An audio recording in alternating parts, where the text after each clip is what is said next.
The All About Nothing podcast may have language and content that isn't appropriate for some. Listener discretion is advised.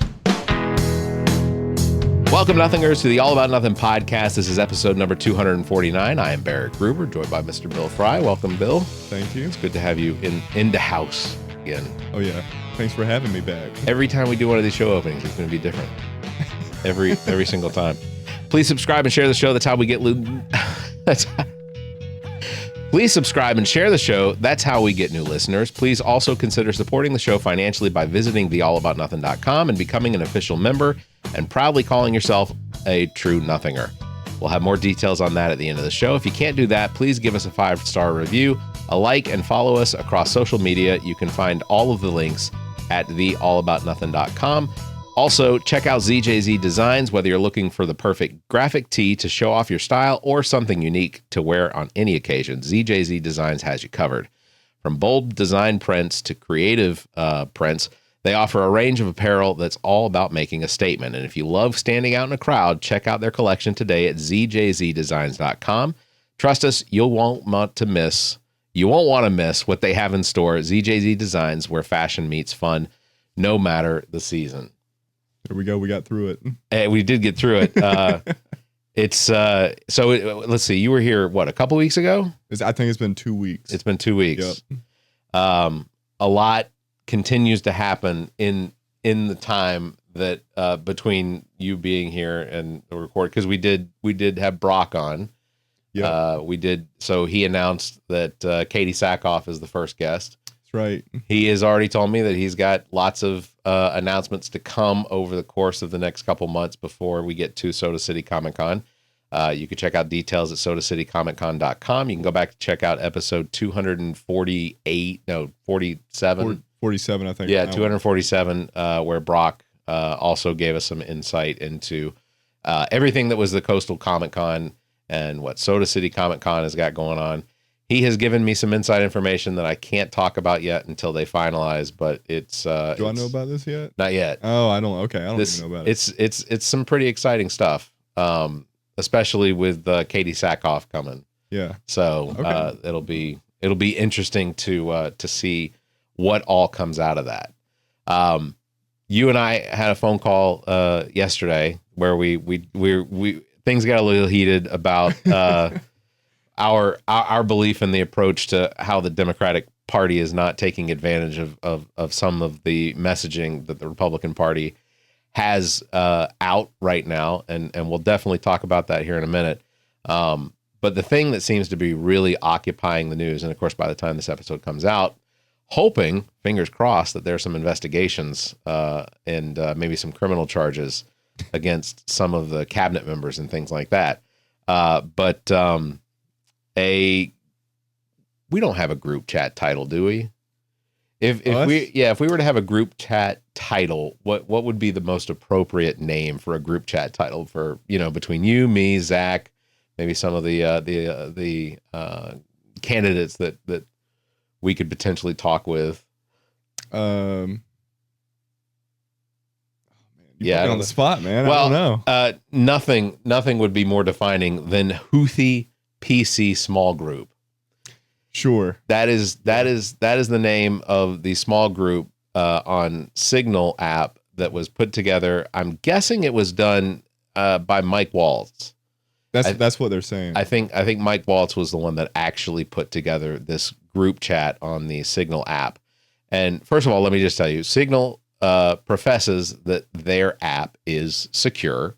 Yeah. It has end-to-end encryption, which means that the only way that you're probably getting into it is breaking, a 256 or whatever bit encryption. So not super likely, but you also have to be aware of the people that you are inviting into the chat. Yeah, which is not that hard to do, by the way. No. I've used the app multiple times. Oh, okay. I don't know. I do not understand how this happened. I do. I do? Yeah. I think that it at some point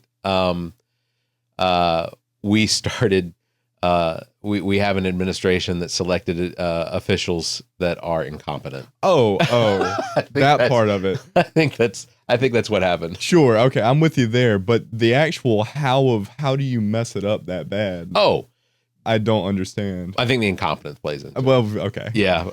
So yeah, including Vice President J.D. Vance, Secretary of Defense Pete Hegseth, U.S. National Security Advisor Mike Waltz, not Tim Walz, as I have actually heard in reporting people saying, how does he go from being the VP candidate for the Democrats to being the U.S. National Security Advisor? He isn't. Who Two said different that? people. It was on Fox News yesterday where someone kept saying Tim Walz, and it's Mike Waltz.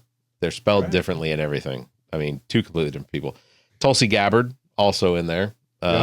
You had Secretary of State Marco Rubio and others. This was a group chat that was disclosing decision making over a potential strike on Houthi rebels in Yemen, and at some point, it then, after I guess a day or so, it turned into actual release of attack plans by the U.S. military. Pete Hegseth was actually putting that information into this group chat to disclose what was the plan was when the attacks were going, and I think sort of giving play-by-play information on the actual rundown of the attack. Did you see the messages that were shown today? I did. I don't even. Oh, my phone's right there. I just realized my phone's actually recording. I did that every time last time. Yeah. I printed something out. So basically the reactions. So before we get into like the whole thing of it, I'm enjoying the reactions to it the most. For sure. I don't know that the Democrats are doing as much as they could be in retaliation or reaction to what the Trump administration, cabinet members, and others in this group chat are. I don't know that they're doing it as well as they could be, but there are some that are doing it very well. Of course, Bernie Sanders, not a Democrat. I watched him do a who was it? He was speaking to.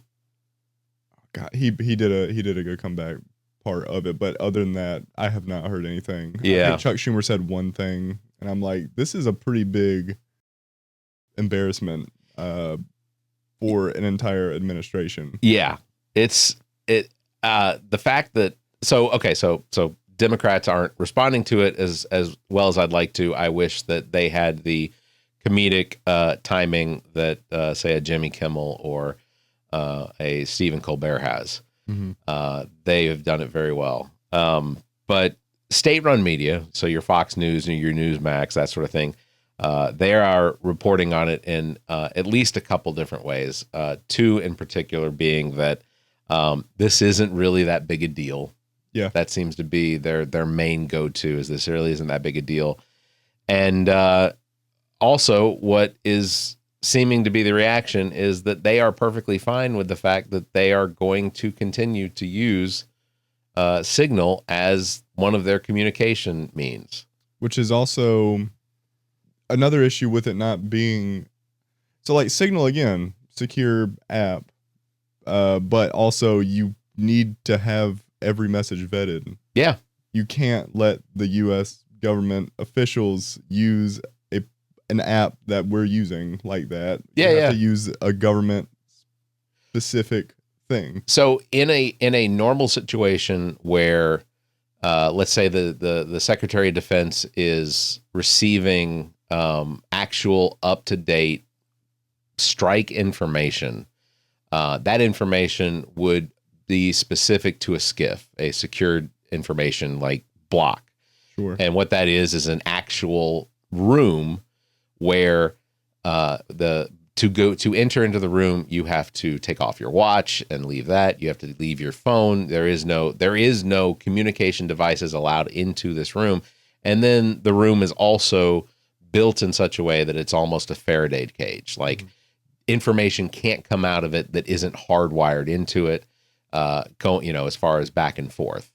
So like an example is when Black Lives Matter protests were going on outside of the White House in Lafayette Park, Donald Trump abandoned the White House allegedly into a secured bunker. That secured bunker is only receiving and transmitting information, communication through hardwire because it's a secured facility. Yeah. So essentially what happened, Mike Waltz invited Jeffrey Goldberg, who is the editor-in-chief of The Atlantic. He's the guy that decides which article. He's ultimately the decision maker on what articles get published into The Atlantic magazine. Goldberg, in an article from The Atlantic, says, I got added to the group, a signal group, and this I'm going to read this verbatim from the actual article. It says, a text message chat group called Houthi PC Small Group. PC, I know from covering White House issues, principal committee. Basically, the top leaders of the cabinet departments generally associated with national security issues, and then a message from Mike Waltz talking about how he's putting together this PC small group to talk about the Houthis, because something's going to be happening over the next 72 hours. That's when I sort of think, honestly, the first thing I thought was, I'm really being spoofed. Like this is a hoax. This is a state or non-state actor, probably non-state actor, looking to entrap, embarrass, whatever word you want to use, a journalist. Yeah. Now that is Hona Rasson, who is a reporter for The Atlantic, who was interviewing Jeffrey Goldberg. Mm-hmm. One of the recipients in the chat was actually currently located in Russia. Yep. At the time that these were going down, that these messages were being sent out. And that was announced today, right? Or yeah. Last night? Yeah. Last night. Yeah. Yep. It's, I still feel like there should be a bigger reaction by Democrats. For sure. Because to play it, there's a couple House representatives, one of them today, and he's pretty well known as far as like being fairly quick-witted and responding to the Republicans in committee when they say something absurd, or he brings in things from potentially like websites or tweets and such. But he pulled out a very large post board that had the fist symbol, the United States flag emoji, and then fire. Mm-hmm. Which apparently was one of Mike Waltz's responses to the, the attack being successful. Yeah. Wow. I don't know. There's nothing. The defense. It's crazy to me to hear all the defense parts of it. It's like Trump is just like, he messed up. Oh well. It's not that big of a deal. Meanwhile, the exact same thing. Not the exact same thing, but the accusations he made against Hillary Clinton. Right. And hammered on that for 8 years at this point. Just same thing. Oops. Yeah. Nothing needs to happen. It's just a small little thing. The fact that, basically Trump's initial response to it was, I don't know anything about it. And how could you as the president not have knowledge about something like this, something about the fact that your administration, your cabinet secretaries have played a role in what is ultimately the disclosure publicly. I know they were in a group chat, but having Jeffrey Goldberg from The Atlantic in that group chat, to me, makes it public. I realized that Jeffrey Goldberg sat on this information until well after the attacks, and he was going to respectfully not release a lot of the information until they attacked his character. They attacked his experience and the fact that, one of the things Pete Hegseth came out, and I'm going to paraphrase it, was that this is a reporter that is known for fraudulent reporting, and he said things that Jeffrey Goldberg has always been a bad reporter and things like, so ultimately just attacking his character, attacking his decades of experience in reporting. And I found it completely appropriate for Goldberg to come out with literally just screenshots from the conversation. Yeah, he was just like, you're saying I'm lying, but this is it. That's all. That's literally all he did. Yeah. And man, they're hammering on every single. Well, again, it's either they're trying to hammer this guy or act like it's not a big deal. Yeah, that's it. It's ridiculous. Yeah, I if you are a Republican that voted for Donald Trump and you voted, understand from my perspective, I'm going to look at you and say, you voted for this. This is exactly what you voted for. You voted for a level of incompetence that is going to continue to have these sorts of situations occur. And while I certainly understand and respect that there are some people, I don't respect it. I take that completely back. I don't respect the fact that you are so entrenched in your party politics that you can't see that Donald Trump, who was an inept president the first time, was going to be an inept president his second time. That you can't look at what is happening now being a direct result of the incompetence of Donald Trump and the incompetence of the people that he chose to run these cabinet positions, because they just are yes men to Donald Trump. They don't have the experience, and there was no merit involved when you select someone like Pete Hegseth, who was the weekend anchor for Fox and Friends morning show, and even before his I guess his being sworn in as the Secretary of Defense, has a history of drinking and womanizing and just misogyny and the just absolute lack of work ethic almost completely. And you can't look at that and say maybe that's not the right decision. There's 15 or 16 generals that won't retire from the military for another, probably 10 or 15 years that you could have chosen as a defense secretary that would have ultimately been loyal to you, at least would have been loyal to the office. There are so many people you could have selected that would be loyal to the office. Yeah. And I don't know how they're going to keep going with this for the next week or two. Like, I don't know if he's going to be let go or resign and if someone else steps up. Would they be even worse? Will they have two swastikas on their chest? I don't know. I bet he doesn't resign. And I bet Donald Trump doesn't fire him. I think what may happen is Mike Waltz may fall on the sword, because ultimately he's the one that included Jeffrey Goldberg.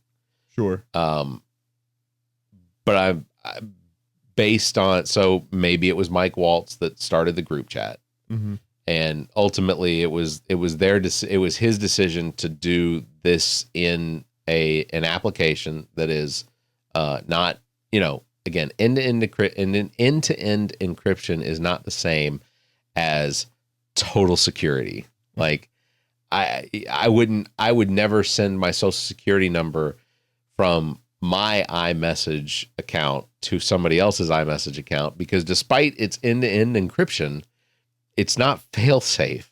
Yeah. I just can't understand it. Yeah. It was really just a mess up. Yeah. That's it. There's nothing else to it. It's on its face. That's all it was. And honestly, at this point, I can accept that it was a mess up. I can accept that it was a screw up. It's the emboldened sort of sense of accomplishment some of them seem to have about this that makes it seem like they don't recognize. Like, I I feel like Mike Waltz is the only one of all of them that has at least publicly acknowledged that this was a mess up. Yeah. I would have expected a statesman like Rubio. I'm using statesman very loosely, but I would have assumed that Marco Rubio at some point here recently would have stepped up and said, it was inappropriate. I recognize that. And that's why you don't see a whole lot of Marco Rubio in that text chain. For sure. Yeah. So go ahead. Oh no, that's pretty much. Yeah. It was just that on its face. Yeah. So nothing else. From the Atlantic article, and this is another article on the Atlantic. The Trump administration accidentally texted me its war plan. So this is essentially what Jeffrey Epstein came out with his own article about all of this. He said, I accepted the connection request, hoping that this was the actual national security advisor and that he wanted to chat about Ukraine or Iran or some other important matter. 2 days later, Thursday at 4:28. This is 4:28 or Thursday. This is let's see, 17th, 18th, 19th, 20th. This is the 20th of March.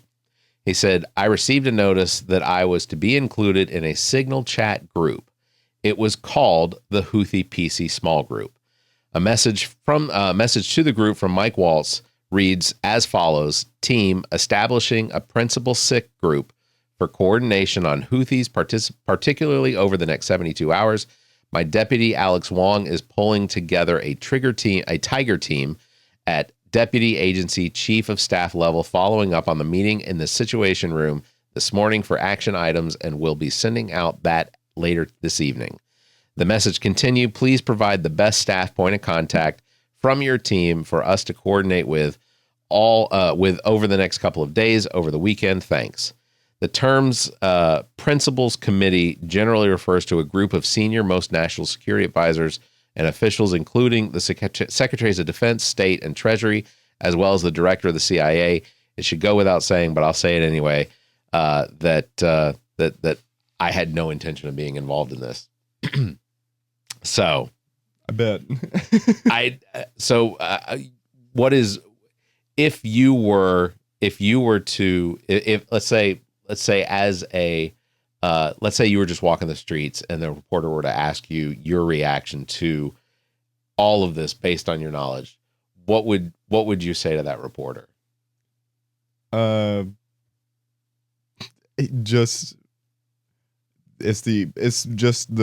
It's almost like a political cartoon. I mean, it's just so clearly written as just, it's like jokes are writing themselves at this point. Oh yeah. It's just so blatant, so I'm lost. I don't know. It's like I just can't. It's extremely difficult to find a footing in this situation without it falling into, is this the real life? Like, is this what is actually happening? Because when I look back at other politicians, other, I guess, situations that have occurred under other administrations, one of the ones that I'd go back to in the most recent history is Donald Trump with the COVID pandemic, and just the amount of mismanagement that occurred during the beginning phases of that. I still don't feel like we actually reached a level of competence in respect to how the administration itself handled the COVID response until really maybe about the time that we had a few drug companies with vaccines that were in test. And at that point, it felt like, yes, I think the Trump administration finally recognizes the severity of this and that they're responding to it in the right way. But it wasn't until they had the I guess the practical response to it with a vaccine. And I'll give Trump his credit on this, the COVID response, or as far as the vaccine, because if it weren't for warp speed, I don't know how long it would have taken before a vaccine, because I mean, I don't know this for certain and I'd have to look it up, but you know, the polio vaccine was in development for more than a decade before people were actually being saved by the vaccine. Yeah, and this was the first time we used mRNA, which is, the process was faster because we actually used that. Yeah. But we've just improved the efficiency of vaccines over time. Did Trump himself have anything to do with it? No. No, it was the doctors. No. It was the scientists. No. That he tried to also demonize afterwards. And we had a Democratic-controlled Senate and a Democratic-controlled House that were willing to pass bills. Now, Trump signed them, but we had bills being created to pump as much money into the research and the speed at which those companies needed in order to be able to come out. Now, could they have done it themselves? Yes, 100%. Yeah. Could Pfizer and Moderna have financed the whole thing themselves and received grace and applause from the American? Yeah, they could have, but no, our pharmaceutical companies work off of the government teat as well. Oh yeah, oh for sure.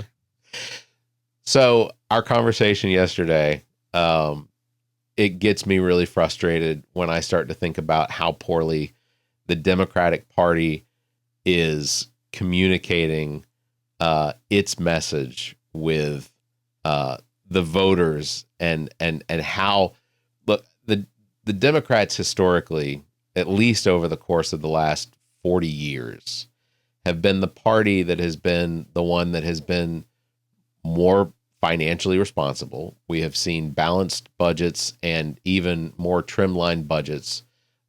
President Biden saw a deficit reduction in his first year of like $1.4 trillion. But that was, of course, a result of, in his first term, there was less money, I guess, or maybe it was his second term. His first term was not. But his second term, we saw a reduction in the deficit. And that was because, and I'll credit the fact that we were coming out of the pandemic and it was going into an endemic. And he benefited from the fact that there wasn't as much money being spent. The stimulus packages had already been spent. So he benefited from that.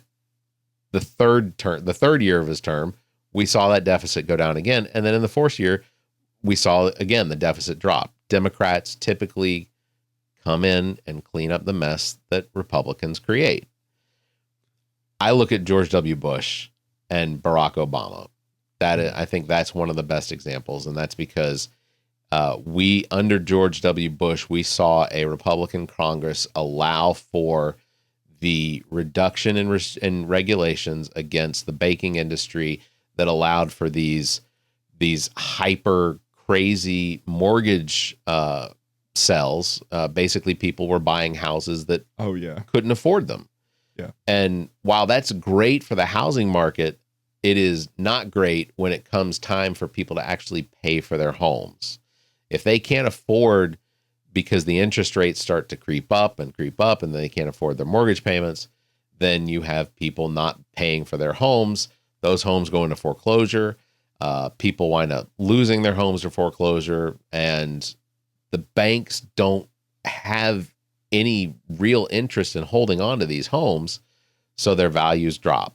And we saw the stock market collapse under George W. Bush, and under Obama, he had to deal with the cleanup of the 2008 financial crisis, which, George W. Bush basically stuck it to Obama, and it was all timing, but Obama had to come in, and the first thing he had to do was, here is basically $1.5 trillion that he handed over to the banking industry to keep them from failing. And I still think that was a mistake. I understand that we have banks in this country that are too big to fail. I don't believe in that. It's a hard one because I don't know the bailout. I don't know if I hate it. It's a bad move, but also what else could he have done? Yeah, no, I think his hands were tied. That was the only bill that he was going to get out of Congress, was to bail the banks out, because banks have lobbyists. Those lobbyists have their pockets in our Congress's back pockets. So that was the only bill that Congress was going to give us. Yeah. But other countries did it differently. Ireland literally bailed out the people that owned that were paying on the mortgages. They bailed out the mortgages, the mortgage hold, not the banks, but the people. we're stuck with the yeah. Which ultimately fixes the banks too, because if those people, and I get it, it costs a country a lot of money to do something like that. It's very socialist. But if you bail out the people take that money and they pay for their homes. If they pay off their homes completely, that's fantastic, because then they have money in their pockets to put into the economy. Mm-hmm. So the Reagan's trickle-down economics was, by every economist that's ever looked back on that in history has acknowledged that there has never been a situation where pumping money or allowing for tax breaks on the highest earners, the corporations that money doesn't trickle its way down. The only way to really inject money into an economy to have a lasting effect is to pump that money into the lower class and move that money up through the system. Yeah, it's just so much easier than it. Oh yeah, it's way easier. It's a very simple solution, and if we do wind up in a recession under a Trump administration, I know it's going to be, they're going to give more tax breaks to the wealthy and the corporations, with the idea that those companies will then create jobs. They're not. We're even seeing it in South Carolina right now with the flat tax thing. That's happening. That they're trying to pass it. I know they had like a press conference on it today. Same thing, trying to make a flat tax across the board, making millionaires and billionaires pay the same price as someone who works on minimum wage or sub-minimum wage, for that matter. I am absolutely not against a flat tax, as long as it is a percentage across the board that you cannot that you cannot get out of unless you meet a certain criteria, and that criteria has to be a bottom level criteria. If you fall under this line, then the tax has less implications on you than someone who is well above it. You can't give people tax breaks just because they reach a certain threshold. Charitable donations, I get, but that to me is just that's writing something on a piece of paper and then handing it off and saying, yes, I did this. Yeah. To me, it sounds more reasonable to do a some sort of exponential tax, though, based on every level you hit, based on the class that you're in. Sure. So for me, it would make more sense if you have $1 billion, you're paying a way higher tax on all that than any other class or rank below you. And like, if you make less than the median or the median amount of money, I don't even think you should pay taxes on that money. Yeah. Just that's my opinion. No, and I agree with you. I think that we talked about this yesterday. I think that if you meet that our federal government needs to come up, our Congress needs to come up with a tax code that acknowledges that there are people that make a certain amount of money that they receive the standard deduction every single time they file taxes, and that standard deduction itself almost always brings back all of the taxes that they paid. So every single bit of the taxes that they paid into the federal government over the course of their employment for that year, they wind up getting back. And if that historically proves to be a certain income level based on, the number of deductions you have, the number of dependents that you have, then we need to have a system that acknowledges that, let's say you have a family of 5 and you make $160,000 a year, then you don't even file taxes. There's no reason to file taxes. The federal government already knows how much you make. Your employer reports that to them. Yeah. That money gets pulled out of your paycheck and sent to the federal government already. So if you have, if you're already underneath that threshold, then you don't even file taxes. You just get a check from the federal government on April 15th or whatever after, and that money comes back to you. Now, yes, if you have other income that you earn, or you have other situations, then you can certainly file those. But in this day and technology, I don't think there's no excuse for us not to have the ability to add that information securely to our federal government account under our Social Security number, I guess. But, the system could be made much simpler. I think we are one of the only advanced nations in the world that still make citizens file taxes. Other countries, they get a letter in the mail when it's tax time saying this is how much you owe, or this is how much you're getting back. They do that work because, again, software technology. We've already gotten past this. Yeah, no, it would not be that hard. It is just this. It is, again, we talked about it yesterday. Two-party system. The spinelessness of the Democrats. Oh yeah, and they're bought and paid for. Oh yeah, lobbied for, and Republicans are just doing the thing they want to do. It's the Democrats have to attack the Republican message for the ineptitude of serving the people of the country in a better way. And one of the examples that I had was, if Doge is finding fraud, where is the DOJ investigations? There have to be investigations at this point. Mm-hmm.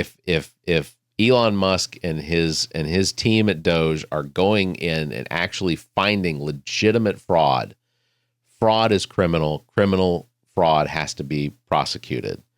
The government's role, and I said this before, government's role is to positively impact the lives of people here legally based on the Constitution. So the Declaration of Independence, which, by the way, is now on display in the Oval Office. Yeah. Thank God we finally got that done, at least. Donald Trump made a show to a Fox reporter of the fact that they have now hung the Declaration of Independence in the Oval Office. And during the interview, he made it seem like he's pretty sure that's the real Declaration of Independence. Yep. It's not.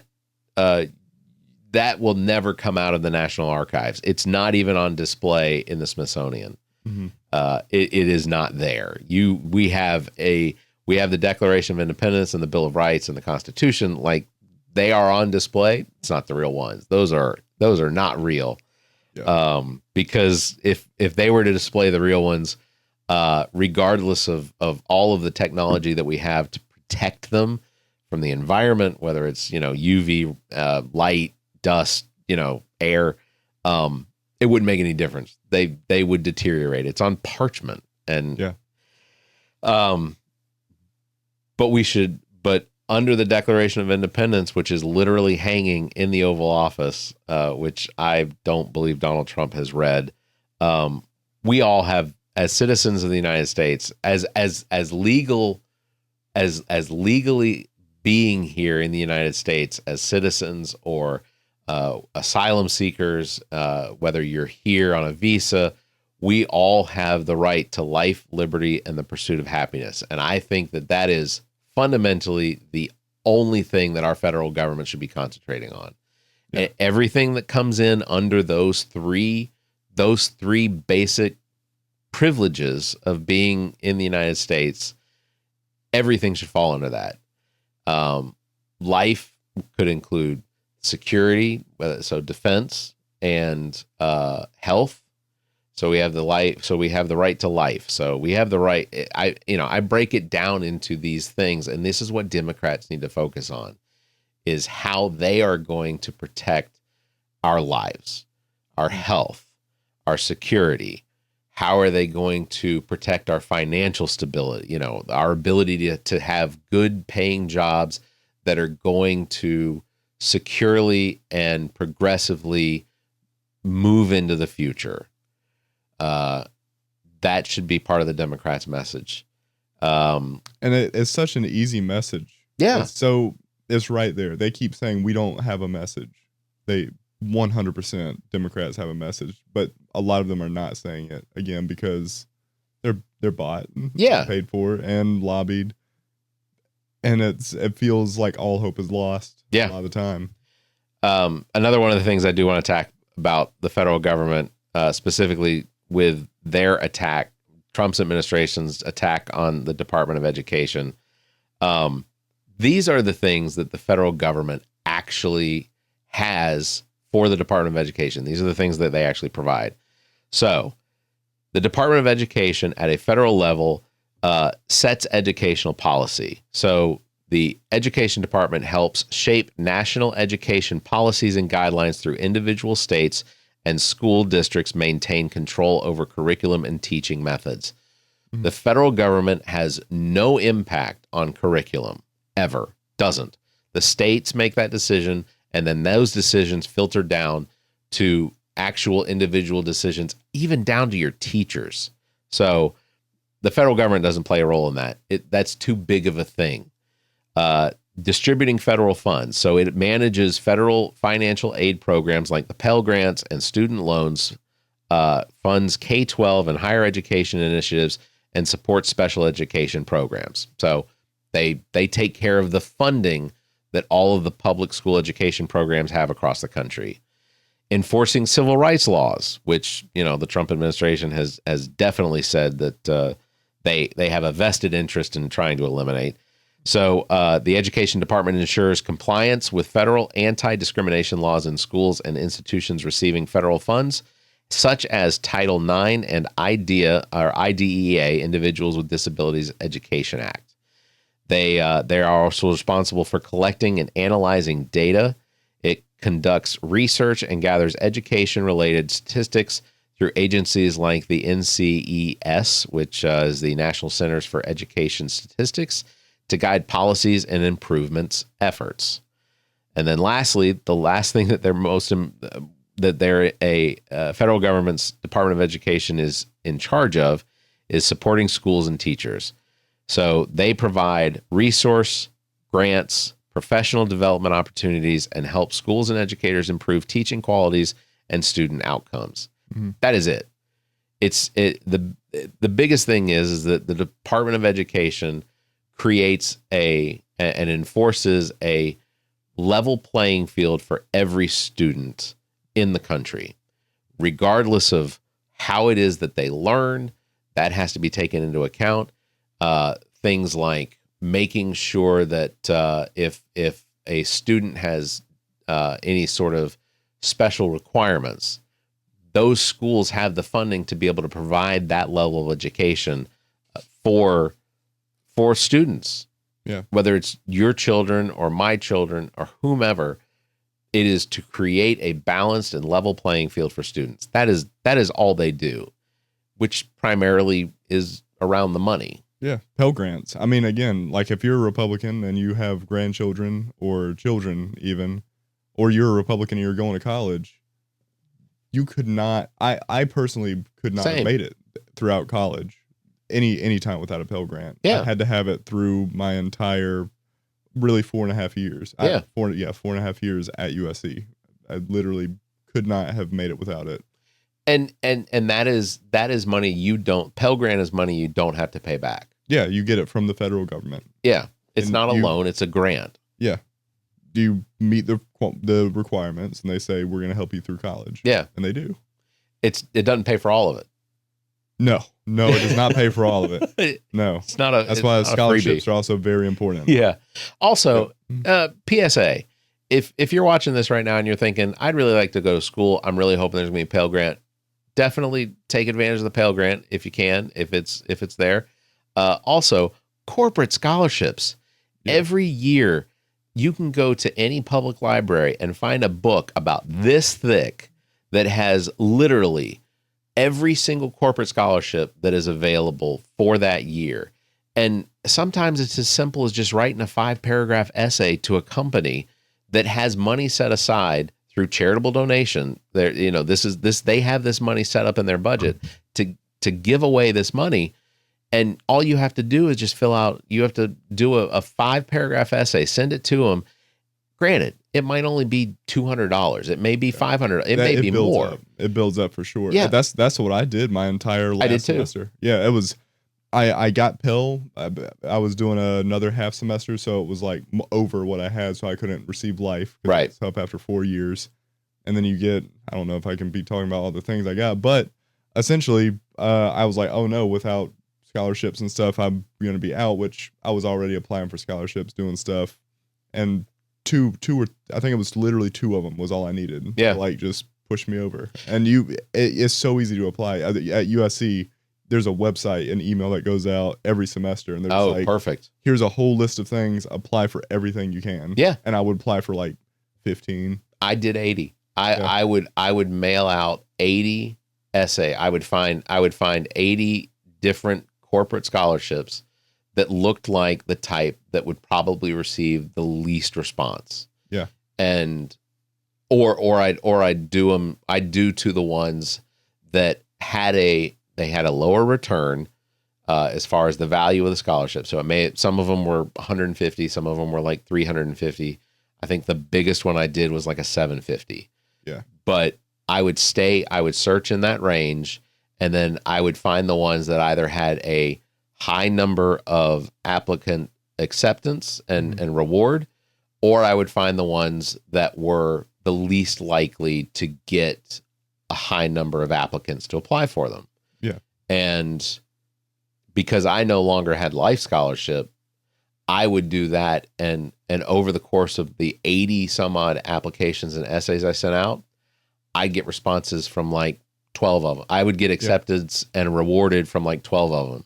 And that would pay for all of my schooling, and I would actually have enough to pay for even books. Yeah. Oh, me too. No, I actually made rent with my That's fantastic. my last scholarship. Take it from us. Yeah. They're out there and they are available. And if you have kids that want to go to school, or if you want to send your kids to school, corporate scholarships are the way. Life scholarship, Pell grants, and corporate scholarships. You can make college affordable.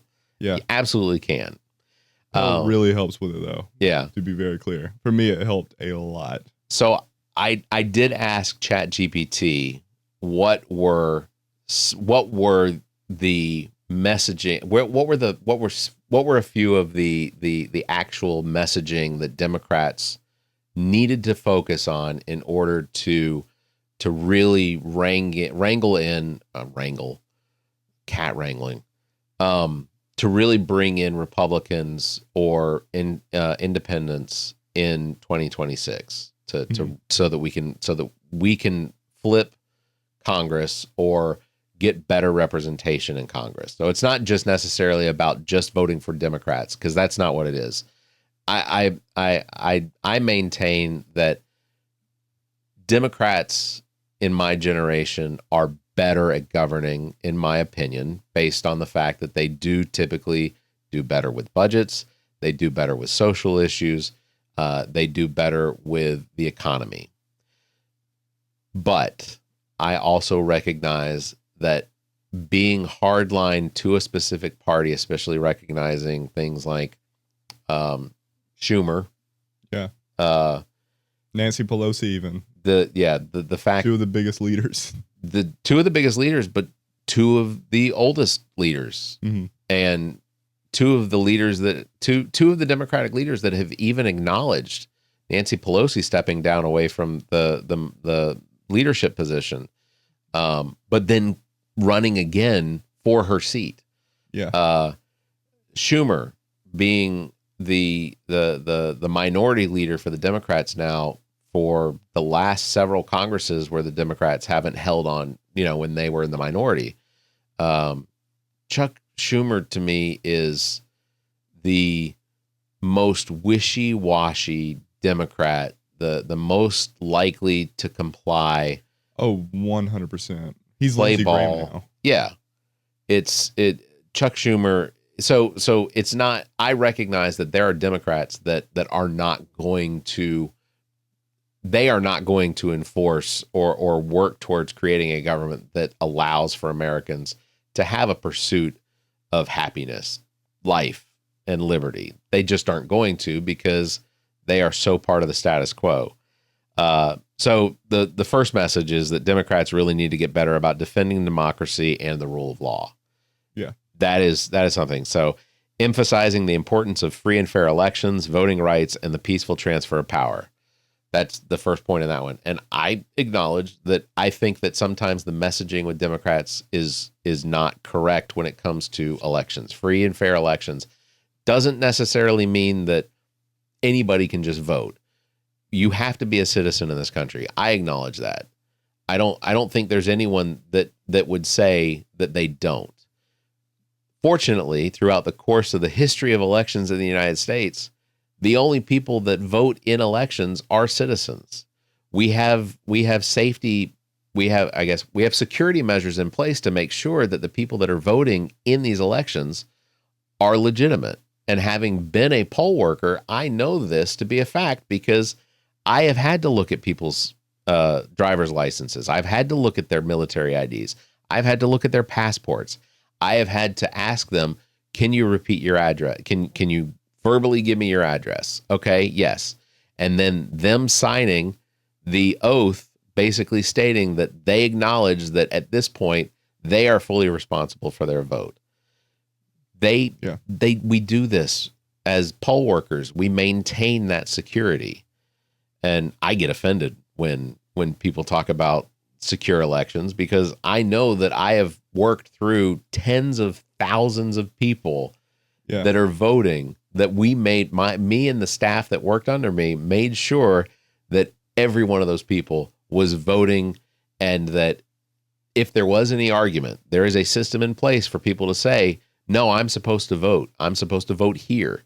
Yeah. There is a system in place where those people can then defend their right to vote in front of a board that renders a decision. We have the security in place, but Democrats need to focus on the fact that there is security in place, not that we have to create a secure election. So we have to create this fair system. Yeah. And again, I still think the biggest, and while all that's very true, the biggest thing I think that they're missing is focusing on the working class. That's it. Yeah. Focusing on normal people, not people who are ultra rich. Focusing on people who need social programs, who need food banks to survive.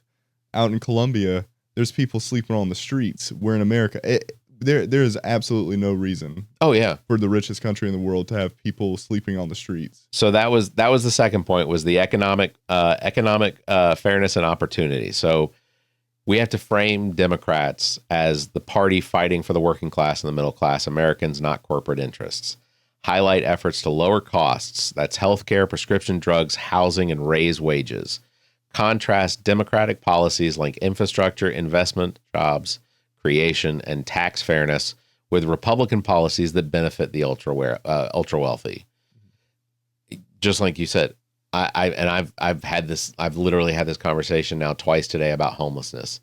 Homelessness in the United States is absolutely something that could be solved literally tomorrow. Yeah. Because there's only, according to the census statistics and information from the Department of Labor over the course, I think all the way up until into 2024, there's roughly only about 500,000 individuals in the United States that are homeless. Mm-hmm. Now there are hundreds of thousands more additional that are either on the verge of homelessness or that just haven't been counted. So let's say there's 1 million people out of 337 million people in the United States. Actually 340.1. 340.1. Yeah. We're talking less than 1/3%. I mean, ultimately a minuscule number. Yeah. So if we look at the statistic that there are 1 million people, individuals that are homeless in the United States, then you look at the actual number of homes in the United States, apartments and homes that are currently unoccupied or currently bank owned. The state of Florida alone has 2 million homes currently that are unoccupied, that are vacant. Yeah. We could literally solve the homeless problem with the state of Florida by the federal government spending less than $5 billion. Not only that, this is a point. I'm sorry. No, you're good. I was looking at Matthew Desmond. We talked about him yesterday. Book author. It blew my mind that in his book he mentions if just the top 1% paid exactly what they owed without even raising taxes on the rich and getting rid of billionaires outright, you would raise enough money. It is if you wanted to end poverty, the actual idea of poverty in America, with American citizens, it would cost about $173 billion. Yeah. The money that you would bring in from taxing the top 1% of exactly what they owe right now is $175 billion. That's insane. You would have a $2 billion surplus to insane. end poverty in America. We could do it tomorrow. Yeah. But Congress, No, they not won't. gonna happen. They won't enforce it because the billionaires have the control. The billionaires have the available liquid funding to support those politicians that are going to inevitably be candidates in a very short time frame. And that's what these politicians who then become candidates again are always focused on. They are not all of them, but for the most part, I would say better than 80% of them are almost always focused on, I have to get reelected. It doesn't, but their head doesn't spin in the right direction because that reelection is determined by the voters. But in order for the voters to know who they are, they have to get the money from these billionaires in order to fund their campaigns. Yeah, Buy which their is TV why ads. super PACs should just be completely banned outright. If we could do it. In my opinion, elections should only be publicly funded. Oh yeah, large and small donations. Yep, that's it. That's it. You should not be able to do insider trading. Nancy Pelosi, it's the biggest thing. Oh yeah, she makes Democrats look awful. Oh yeah, because I believe she's the number one insider trader. Yes, in the federal government. Yeah. Why? I can't listen to any opinion that she has to say. Oh yeah. After that. Yeah, especially when she talks about things like the level of wealth unfairness, the wealth gap. Yeah. Anytime I hear her start talking about that, it's like you are literally the one in the House that for how long was she Speaker of the House? It was 2000. It was in 2000. Well, I want to say it was in 2006 she became Speaker of the House. I want to say even earlier. Yeah, well, it was Bush. I remember. Yeah, it was Bush because he had the honor of welcoming the first woman Speaker of the House. But well, either way, she was the Speaker of the House. She had control of it was a fairly nice lead as far as Democrats. They didn't need any Republican really assistance. Yeah, they could have passed bills that could have moved into the democratically controlled Senate and or even or at least not the democratically controlled, but at least the minority, the way the filibuster thing works, everything, it would have not been very difficult. When Barack Obama came in, he had a House and Senate that were controlled by the Republican or by the Democrats. Yeah. Changes could have made. Biden, when he was elected, and he had for 2 years had Democrats in control of the House and the Senate. Mm-hmm. And we still had Democratic leadership that would not put forth bills that would actually get rid of homelessness, create a universal healthcare system program. And it's because the banking industry doesn't, the banking industry profits over the fact that there is homelessness. The healthcare industry profits over the fact that we don't have a universal healthcare system, that we don't even have the public option. We don't have an option for a publicly run and controlled system, a Medicare for all. Yeah. Which we're even trying to gut. Yeah. That. Yeah. Well, Republicans, I don't care what they say. They will always try to eliminate any sort of social programs because they view them as entitlements, and no one except for them should be entitled. Yep. That is always. All right. Third point is protecting personal freedoms. This is something that Democrats fail on a lot, emphasizing or they fail on the messaging of personal freedoms. They need to emphasize on reproductive rights, LGBTQ plus rights, and the rights to make personal health care decisions without government interference. They can't. I think part of the messaging when it comes to LGBTQ plus rights, the reproductive rights, the message that they keep trying to come across is we need to use federal government to ensure those rights. But there's so much focus, and maybe I don't know exactly how to fix that, but there's so much focus on those minority groups being singled out as, I guess the Democrats need to be responsible for protecting them, like they have to be protected, rather than just recognizing the equality that needs to be emphasized for the LGBTQ plus community. Because equality and equity and really everything. Because I think what happens sometimes in the messaging with it is that for independents and Republicans, if they're just continuing to hear over and over, LGBTQ plus community, that I think that in that messaging, it becomes so focused on that as needing to be singled out to be protected. And I think that the messaging needs to be more in line with, everyone is just as equal as everyone else. Mm-hmm. And we're not going to just protect one group or another group, that we need to acknowledge that everyone is equal under the Constitution, and that's how they need to do it.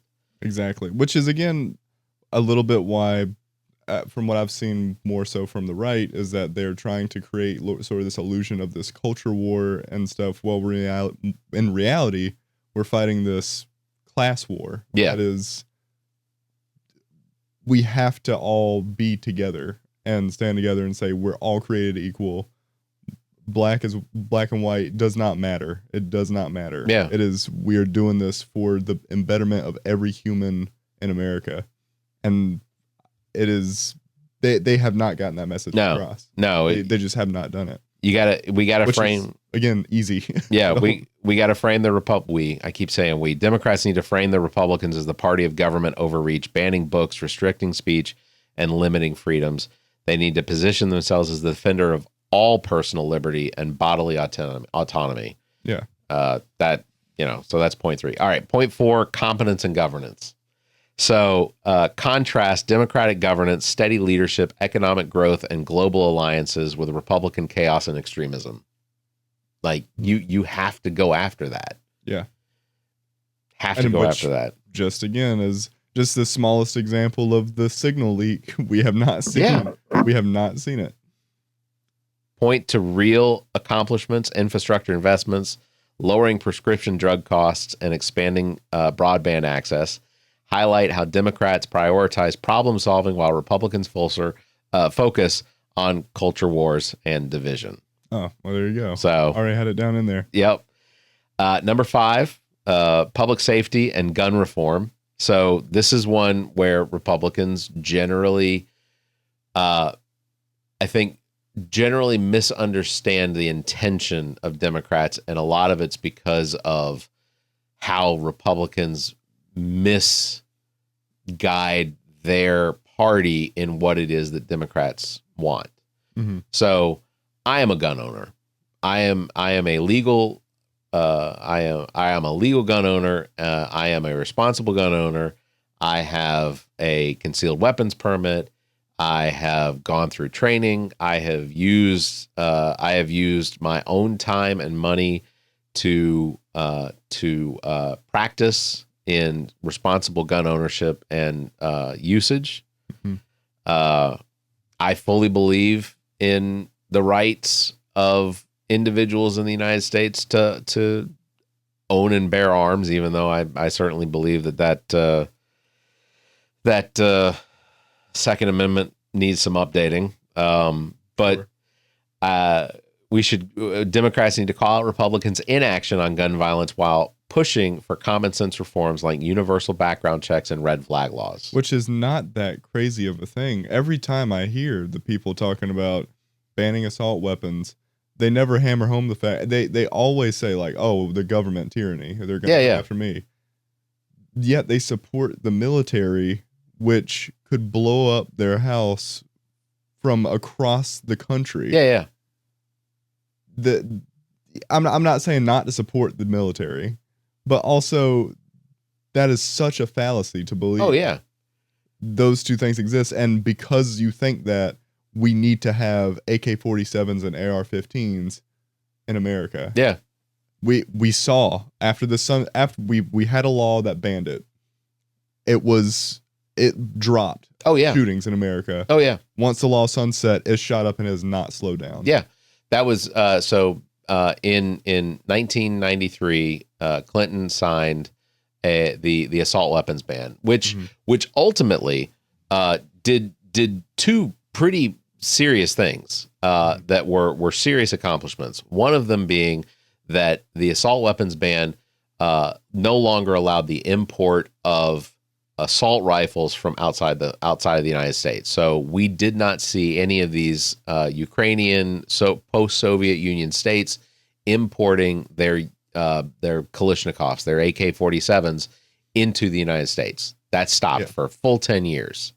And when that stopped, we dramatically saw the usage of assault rifles drop, which by taking them off the streets, we then also saw a reduction in the number of it's basically the availability. Because when a crime is committed with an assault weapon like that, it's usually taken into the possession of whatever local law enforcement. Sometimes those are turned over to the federal law enforcement. Sometimes they were taken and they were dismantled or they were destroyed.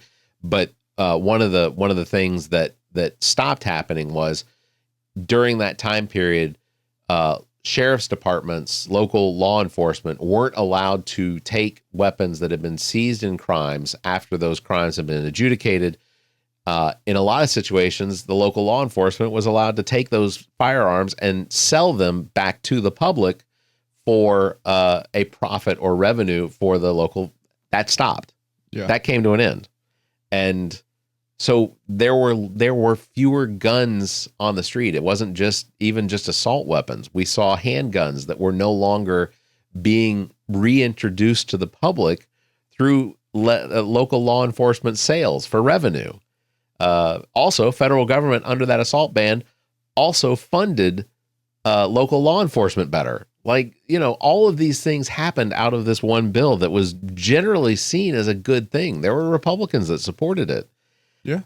So that was number 5, public safety and gun reform. The last one is rejecting extremism and division.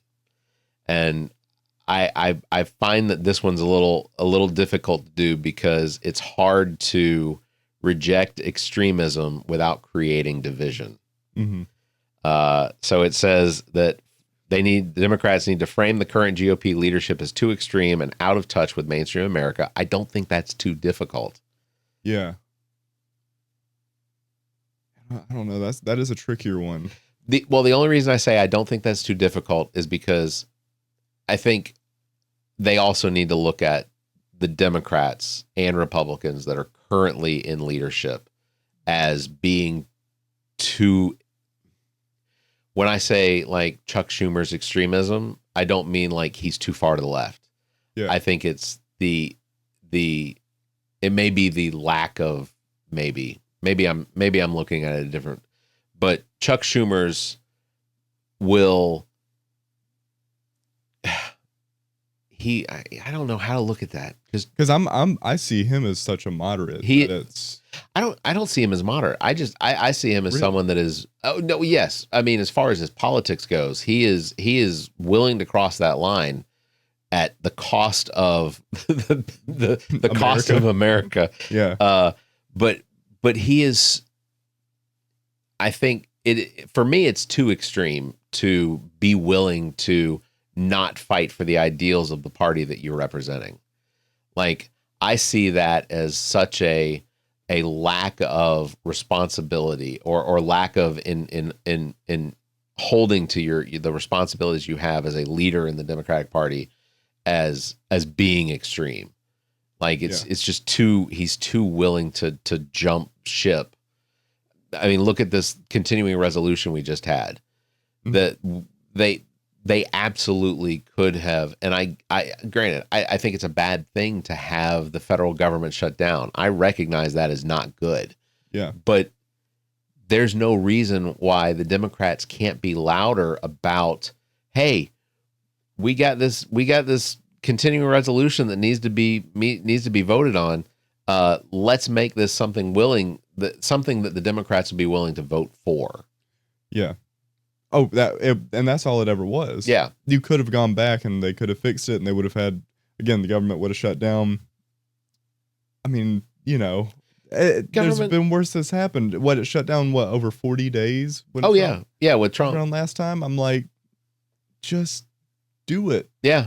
That's all you had to do. We already have federal employees that are not reporting to work because they work for the National Park System. They work for the Department of Interior. Yeah. And they're not reporting to work because they think they've been fired or they've been put on furlough, because while Elon Musk decides, do we really need people sitting in the top of fire stations watching for fires in Yosemite or whatever? Highlight their attacks on democracy, science, education, and basic governance. That should be pretty easy to do. I don't think that's difficult. Position Democrats as the party of unity, inclusion, and problem solving. Yeah. These aren't absurd ideas. And I have to think that there's someone in a think tank somewhere saying we need to put forth candidates that are going to have the messaging, all 6 of these points. Again, Primaries. That's it. You've got to out primary a lot of these people. You've got to see what they're doing. People have to keep up with them. And I would love to see Nancy Pelosi primaried. Oh, my! Same with Chuck Schumer. Most of the Democrats, honestly, that I see. If you see that they take, I would say I'm going to try to vote for the people that take 0 PACs. But if I'm in a position where, and this stuff is public, it's not like it's hidden anywhere. If you're voting for somebody who has PAC money that is over a certain amount, if you can't find someone that doesn't have them at all, look at their policies and think about it clearly, and don't just vote for the same person over and over again. Yeah. That's all you got to do. I think, and also don't even, Democrats in general need to probably break away from the Democrats. A lot of it comes down to actually having a higher voter IQ. It really comes down to voter willing to put forth the work to research who it is you're voting for. Not even IQ, but just critical thinking.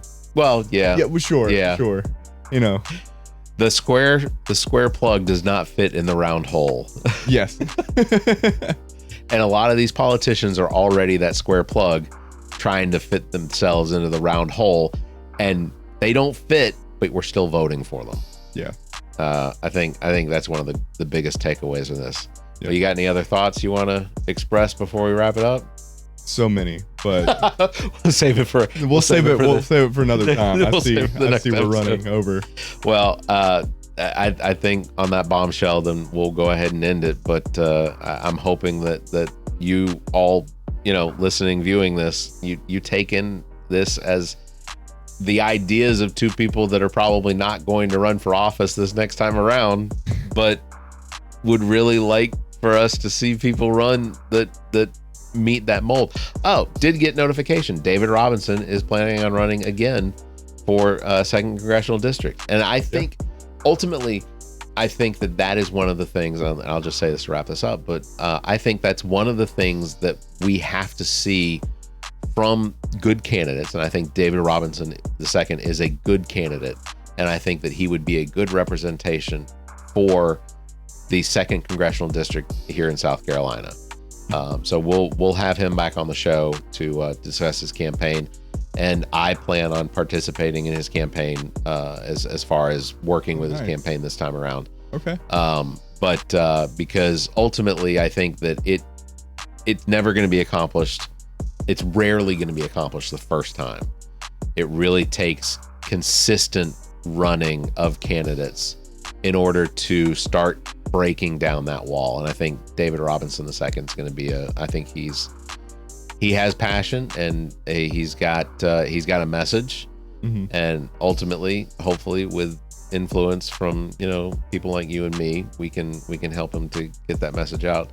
I may be kind of recruiting you. Yeah, I was about to say, I was like, I don't know if I can endorse anybody, but we'll see. All right. Well, on that, we're going to end up this in this episode number 249. Thank you, Bill, for being here. Appreciate it. Thank you for having me. Links to all past episodes, podcast platforms, merchandise, and social media are available on our webpage, theallaboutnothing.com. And if you think our financial model of giving away free content and entertainment is silly and you're in the giving mood, why not become an official Nothinger and support the show?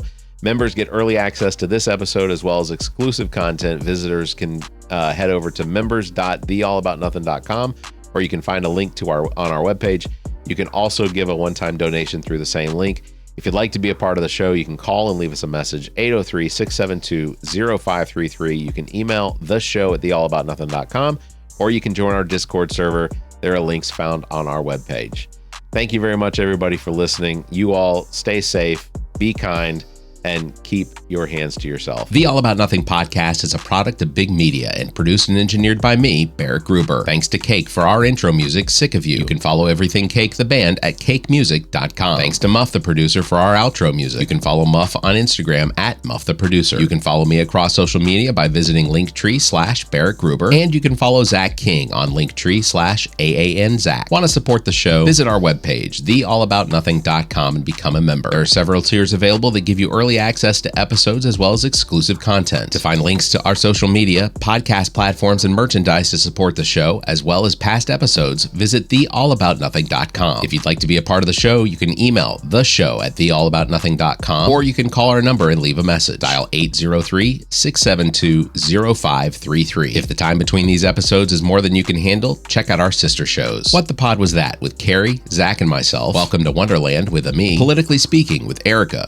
Kirsten, and Emily, and Black, White, and Blue in the South with Dr. Jameel Brooks and Bill Kimmler. Please subscribe and share this show. If you're on YouTube, please subscribe and punch that notification bell. Thank you for listening, and hear us next week.